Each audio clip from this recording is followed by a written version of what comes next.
Hi everybody, welcome to today's webinar on ArcGIS for Developers. My name is Philip Thompson and I am the Senior Solution Architect with Esri Ireland. So today's webinar is the second in a series of webinars that we are running over the course of the summer aimed at developers, and the aim of these sessions is to take developers effectively from Kedge to 5K in terms of ArcGIS for developers. So today's session is going to focus on maps and visualizations. So ArcGIS for Developers is about more than simply APIs. There are tools, content, services, and I'm going to demonstrate them today. And I hope you'll be able to use them to enable you to create any map-orientated visualization. So I am going to show some code today. I'm going to show 2 lines of code, and I hope they are going to be the last 2 lines of code that you ever write to display a map within any application, be that web, mobile, or desktop. So a little bit of housekeeping before I start into it.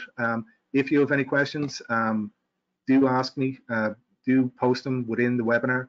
I actually have a couple of sections within the presentation where I'll be waiting on a piece of analysis to complete. I know those pieces of analysis take about a minute each, so I'm going to try and address any questions then. If nobody has any questions, it's going to be a long pause. I'm probably going to be talking about my fantasy football team for a period. So I'm not a cartographer. That isn't my background. So I'm not going to talk to that. But what I will talk to is user experience and the user experience that you intend to have of your application. So, you know, the map of your application, you know, you need to give consideration to that, to the user experience of that, in the same way as you would give consideration to the user experience of the entirety of your application. You need to consider who your users are. Are they going to be web, mobile users? Are they going to be looking at your application on a big screen in a darkened room? Maybe it's a command and control center. In that case, you may want to have a darker background so the data pops out.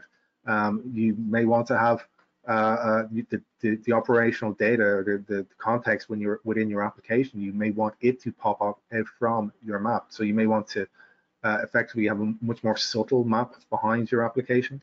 You need to think of the message that you want to convey to those users.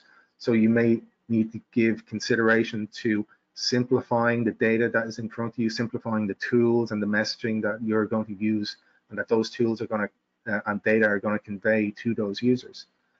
So just to give a little bit of context to that, I'm going to look at a number of historical maps. So this is on the face of quite a stark map. It's in black and white. It basically shows the deaths from the 1984 cholera outbreak in London.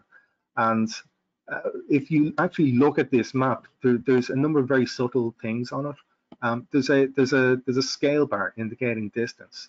There's 2 data sets. There's a pump and there are the deaths from cholera.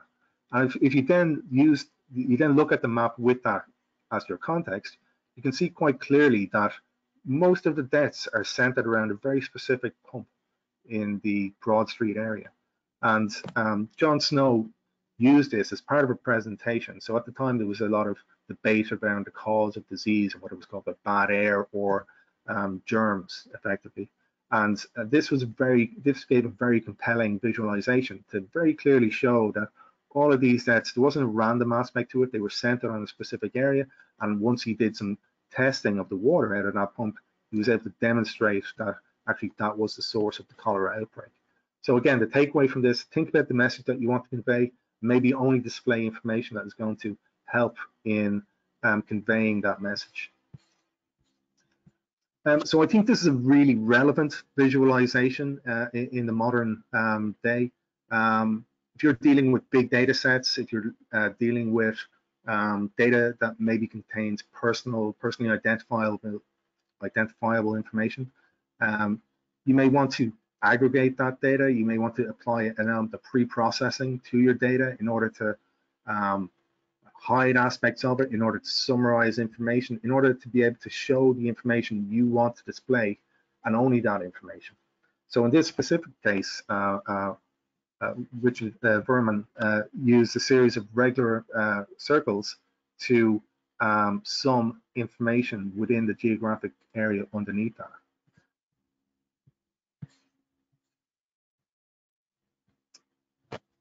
So I'm a bit of a history buff. I like reading about history, and if you would ever get a book about Napoleon's 1812 Russian campaign, it would probably come to 1,000 pages.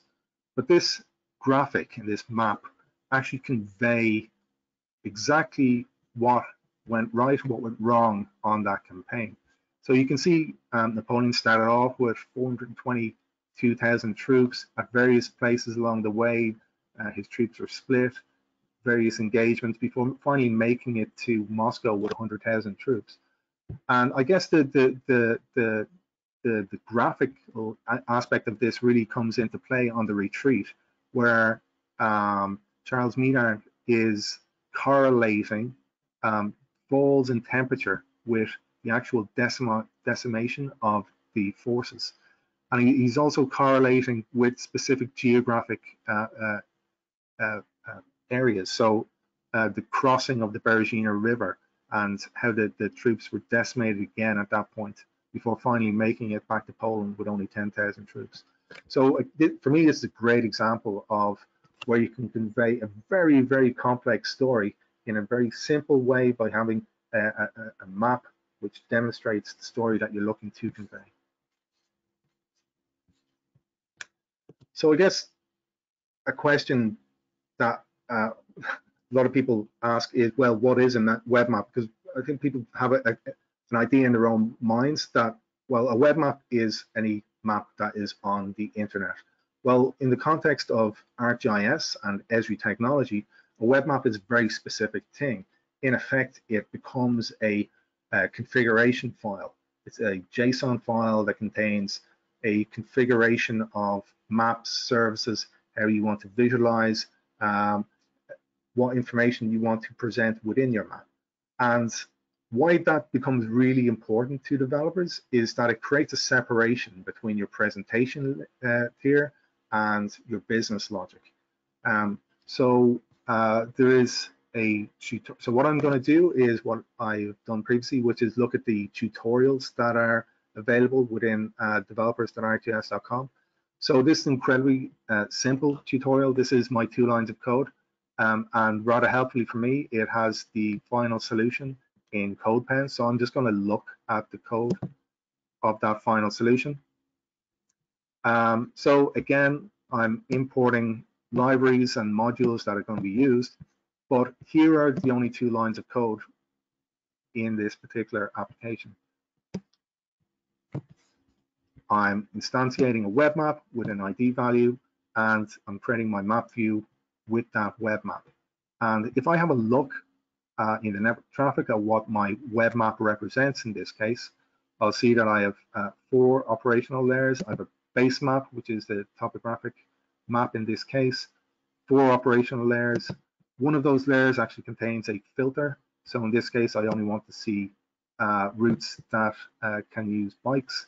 I have pop-up information within these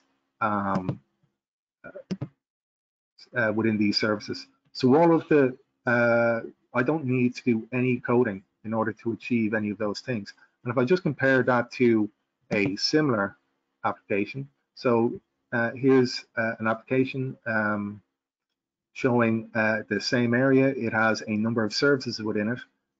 So from the top, I need to understand what type of service. So in this case, these are all going to be feature layers. So I need to understand that. I need to bring that in. I need to bring in that module. When I'm initiating my map view, I need to have the center points. I need to have the scale of which is going to display. And then I need to bring in each one of those services individually.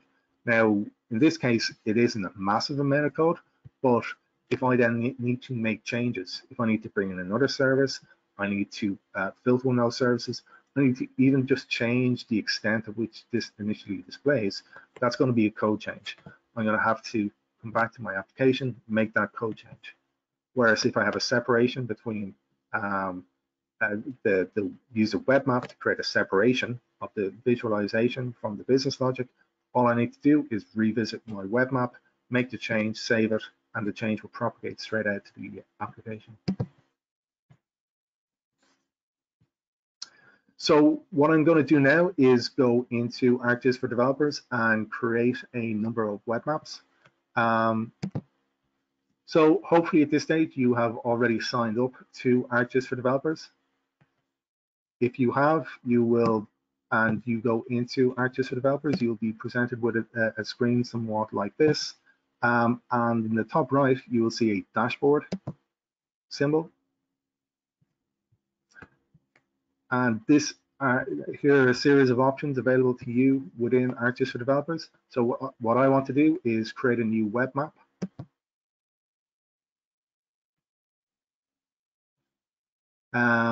So I want to add some content. So I've already got some content available to me. So I've got a point data set representing a series of addresses.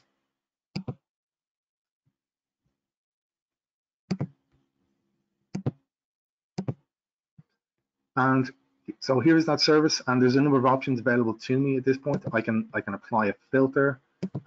So if I wanted to, I could take a look at the unique values, and I could decide I actually only want to show residential or non-residential properties on this particular map.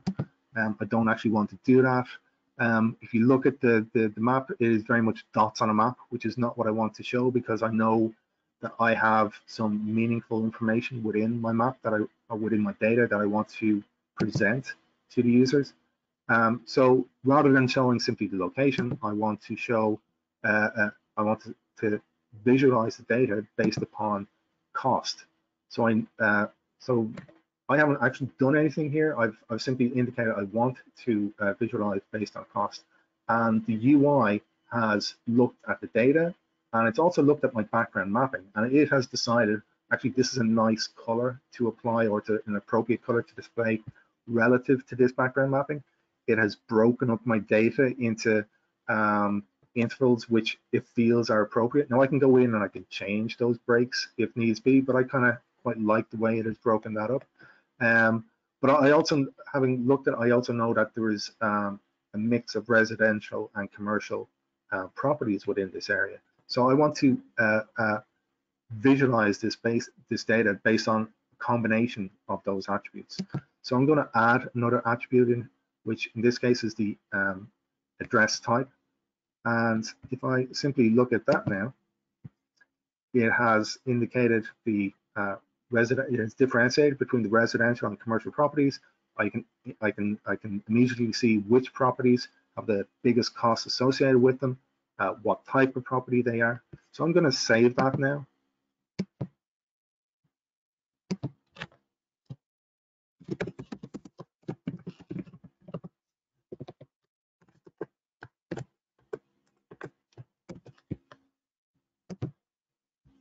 And you'll notice, hopefully you'll notice that when I save that, I now have an ID value.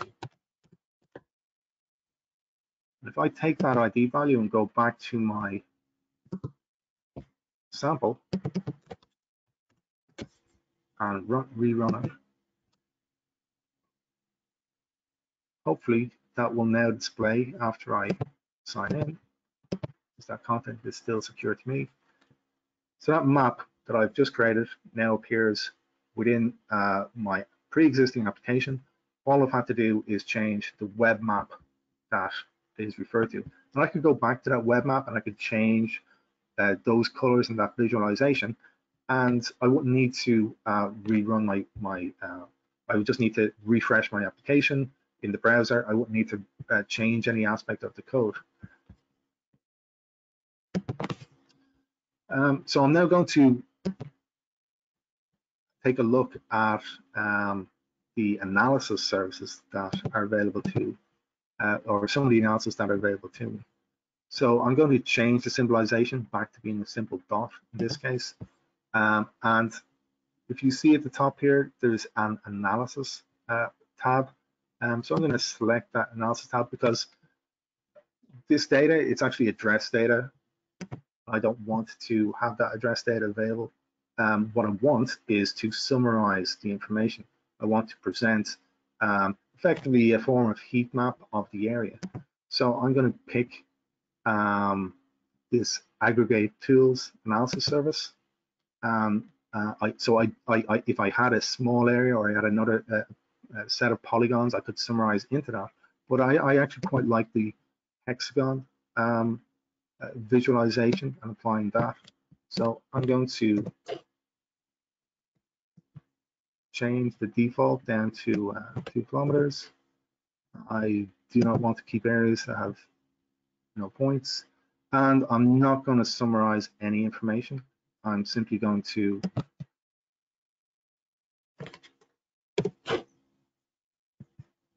run the analysis tool.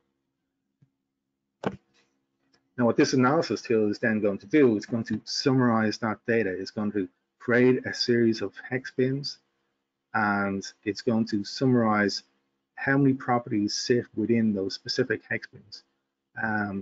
And when it's complete, it'll then display them as a series of hexagons on top of the map. So this is now going to run for a little period of time.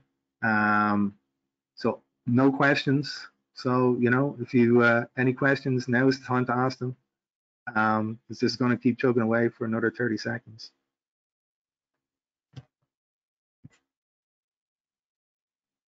So I did suggest that in the event that there were no questions, I was maybe going to start talking about my fantasy football. So I don't know if anyone was. Oh well, there we go. Don't have time to talk about fantasy football.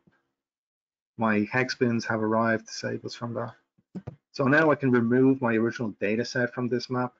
And what I'm actually going to do, I'm going to do a few things. I'm also going to change background mapping on it. I don't need a topographic. I want it to be a bit more subtle. And I'm going to save that as a new web map.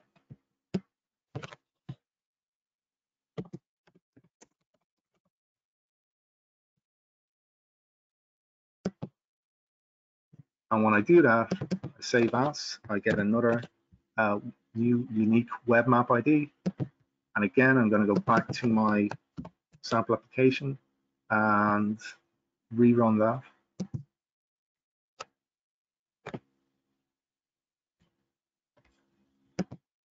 Again, because this is a separate piece of content, which I still haven't shared, I have to sign in. And so there we go. We get a nice visualization of the distribution of properties within that particular area. I can very clearly see that there's a lot of properties here. And when I click on them, I can see the exact number of properties, but I don't see any information about those properties. I don't see the personally identifiable information that are underpinned this piece of analysis and the end application. So I'm able to convey, you know, a very specific message without releasing any information.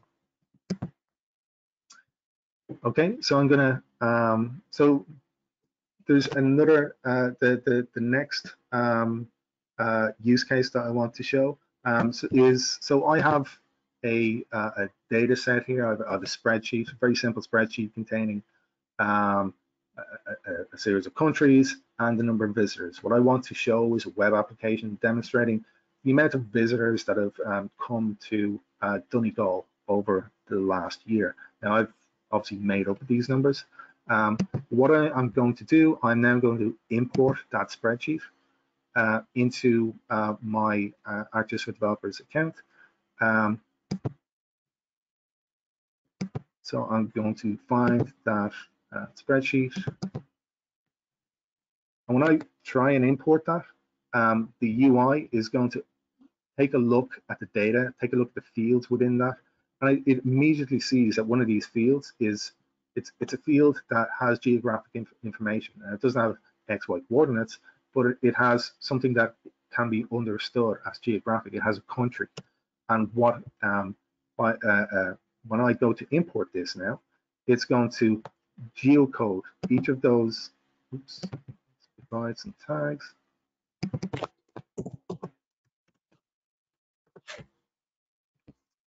It's going to geocode that data, so it's going to look at the ArcGIS World Geocoder service.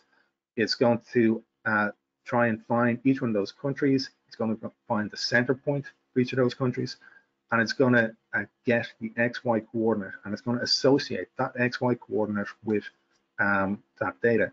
Now, I'm now being asked to, do I want to review the data? So in this case, it's a very simple data set. It's only countries. It can't really go very far wrong. But you may have, you know, spreadsheets containing hundreds or thousands of addresses supplied to you, and you may somehow need to geocode them. So the ArcGIS Online and ArcGIS Developers services then allow you to, one, upload that data, it'll attempt to geocode it, and in the event that it has failed to geocode or that the geocoding is maybe not correct, you can review those locations and put them to where they are appropriate to be. And this is really important for people working in, say, insurance industries, anyone, basically any real estate, anyone dealing with addresses that may be poorly formed. So it's really nice to be able to import that data and review the coordinates that are associated with it.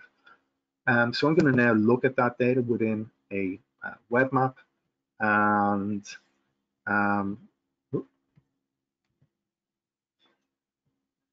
so straight away it has added the data to the map. The map has looked at the data and has decided, oh, I'm going to apply a specific style to that data based upon the size of the number of visitors within it. But within this particular application, that isn't necessarily what I want to do. So I'm just going to save that. What I want to do is I want to see, I want to have a flow map. I want to see those visitors coming into the particular, into Donegal. So how I'm going to do that, I'm going to firstly add a marker.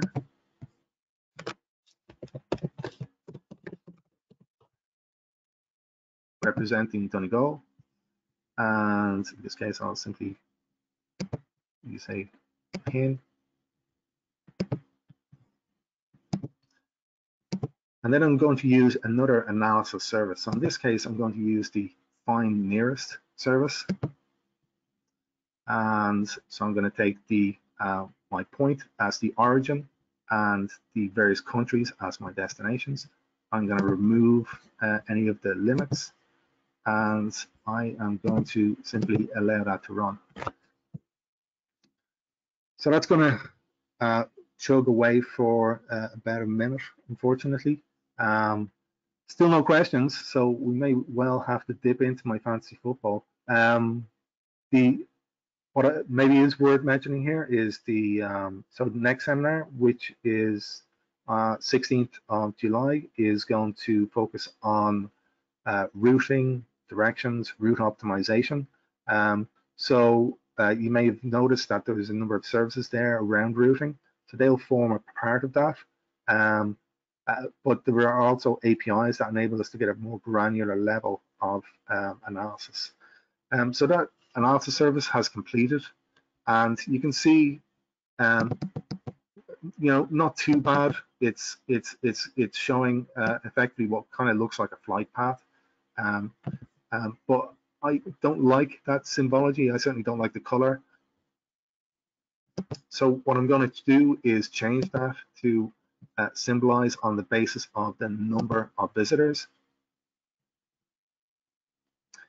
And there we go. We end up with something that is not too bad. It is a visualization that shows me a series of a flow map indicating the amount of visitors coming from any specific country into Donegal.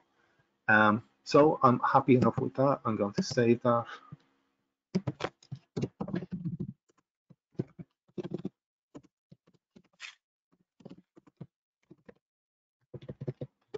I'll put a typo, but that's fine. And I'm going to then come back to that in a little while, because what I want to do, and maybe before I do that, I'll just direct you that there is, so whilst I am using the UI to create these visualizations, there are a series of samples that allow you to do possibly more complex scenarios. And here's one which is quite similar to Vermin dots, where it is displaying using circles again, but it's using them to display two pieces of information.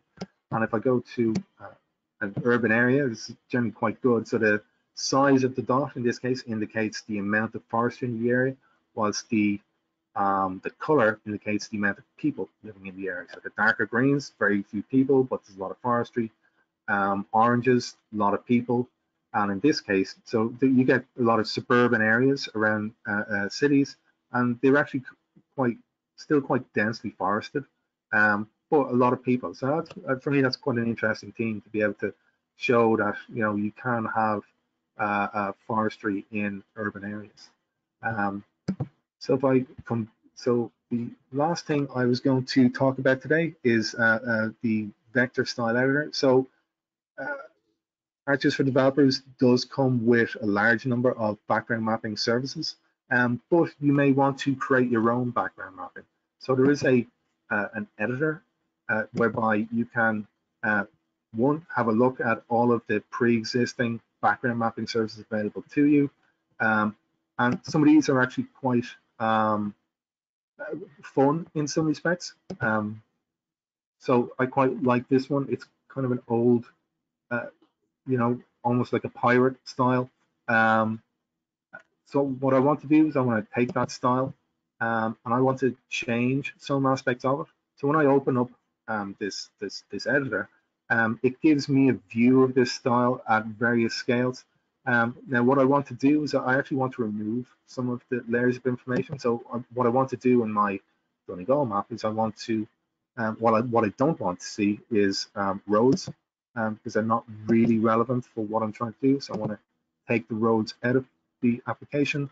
I want to take buildings out of the application, and I want to take boundaries out.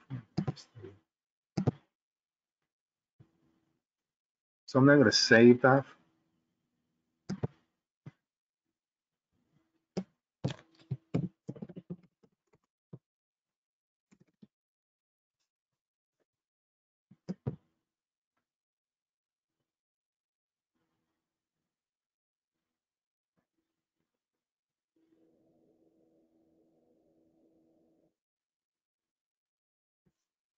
So I could have changed any of the colors associated with these things. So if I now go back to my Donegal map and there, I actually want to add in that layer that I just created. And I also want to set that to be my background mapping.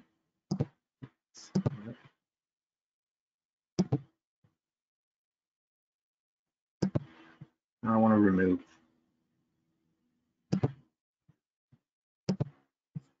So now I have a map which is much more towards what I want to achieve. It's got a nice oldie style to it.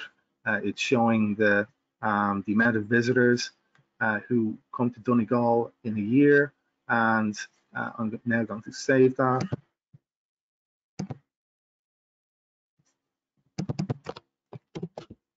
Again, come back to my code, rerun the application, and it's going to be centered on a different area. It's going to have a completely different background mapping to it. It's going to have a completely different data set involved in it. So again, I hope that shows you the power of using a web map within your application. I've been able to create 3 very different applications today, and the only code change I've made is changing an ID value. So that's it from me. I hope you enjoyed today's presentation. I hope you got something out of it. And if you're going to take anything from it, it's those 2 lines of code. I do hope those are the last 2 lines of code you ever write in terms of a map-based web application. The next session is on July 16th. It'll focus on directions, routing, and route optimization. You will receive an email tomorrow, I believe, which will send you a link to this presentation, recorded video, and ask for any feedback. So if you have any questions, by all means, respond to that email with them, or send me an email, and I will update this presentation with those questions and any answers that I can bring. Okay, thank you. Talk to you again. Bye.